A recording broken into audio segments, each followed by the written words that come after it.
पापा ने अपनी एक एक टाइम की दवाई छोड़कर, हर एक चीज को छोड़ कर के हमारे लिए अपने सपनों का महल बनाया था, और अब वो भी टूट गया। क्या खत्म हो जाएगा जोशीमठ? आज के इस वीडियो में हम जानेंगे कि आखिर जिस जमीन पर जोशीमठ बसा है वो जमीन बनी किस चीज की है। ये कोई ऐसी वैसी जमीन नहीं है, ये वो जमीन नहीं है जिसके ऊपर मेरे और आपके घर बने होते हैं, बल्कि कुछ और ही है। और अगर वजह की बात करें तो कोई एक वजह नहीं है जो मैं आपको बता सकूं कि जोशीमठ आखिर दरक क्यों रहा है। लेकिन हाँ, मैं ये जरूर बता सकती हूँ कि ये अंत की शुरुआत है और इसके लिए जिम्मेदार मैं और आप है। Hello and welcome to Uncut, मैं हूँ आपके साथ आशी सिंह।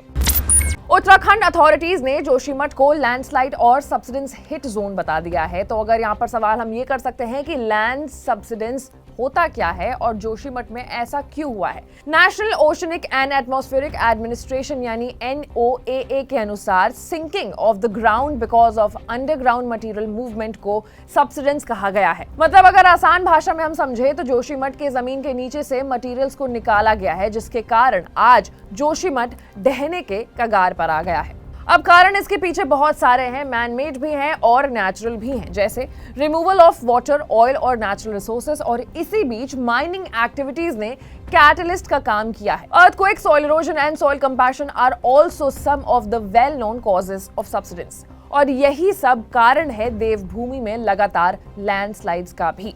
तो एक बार अगर हमें इन सारे पॉइंट्स को नोट डाउन करना हो तो improper drainage system, construction on unstable land mass without adequate checks and deforestation, earthquake, soil erosion, soil compassion, mining activities, removal of water, oil और natural sources कारण है जोशीमठ के धंसने का। एक बड़ा सवाल यहाँ ये खड़ा होता है कि जोशीमठ जिस जमीन पर बसा है वो जमीन क्या है, जोशीमठ के नीचे क्या है, कैसे पत्थर पर जोशीमठ खड़ा है। तो आपको जानकर ये शौक लगेगा क्योंकि जोशीमठ लैंडस्लाइड मटेरियल पर खड़ा है। मतलब जोशीमठ पत्थर पर नहीं बसा है, बल्कि सैंड और स्टोन पर बसे शहर ज्यादा हाई लोडिंग बेयरिंग कैपेसिटी नहीं रखते हैं और ऐसे इलाकों पर ज्यादा इंफ्रास्ट्रक्चर और पॉपुलेशन नहीं रखना चाहिए। और जो भी चीज नहीं करनी चाहिए थी वो सारी चीजें हुई हैं, जिसके कारण आज जोशीमठ ढह रहा है।